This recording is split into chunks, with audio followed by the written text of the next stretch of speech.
In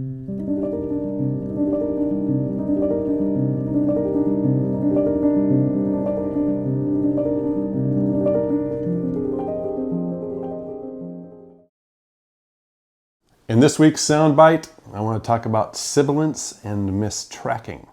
Now, for those of you who've been playing with records long enough, you know what I'm referring to when I talk about sibilance and mistracking.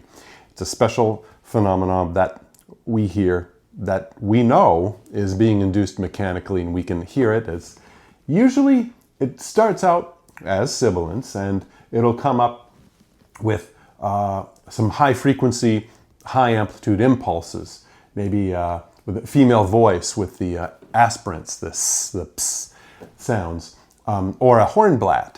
And we'll hear, the music will sound fine, and then when it hits those notes, everything will just kind of break up, all right? And then mistracking, sibilance, that type of sibilance is a form of mistracking. Now, certainly I'm not talking about the type. Sibilance is also a word that could be used to describe bright sounding speakers or rooms that are acoustically completely out of control with high reverberation times. That's not what I'm talking about. I know if you're a vinyl lover, you know what I'm talking about because you've heard it before.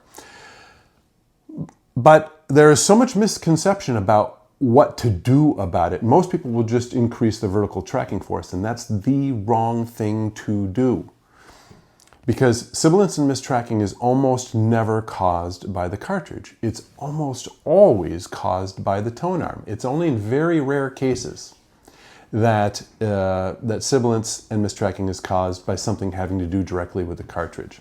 Now, I've talked about this situation and what to do about it when sibilance and mistracking occur in the videos related to the Wally skater and horizontal torque forces. But it is worth repeating that when you hear this phenomenon, the emphasis should not be on managing the vertical tracking force, as long as, of course, the vertical tracking force has already been established to be within its optimal range. So when people email or call me asking about troubles they're having with sibilance and mistracking, take them through these steps. Always make sure that your vertical tracking force is within manufacturer's recommended range with a calibrated scale measured at record height. Make sure that the stylus is clean.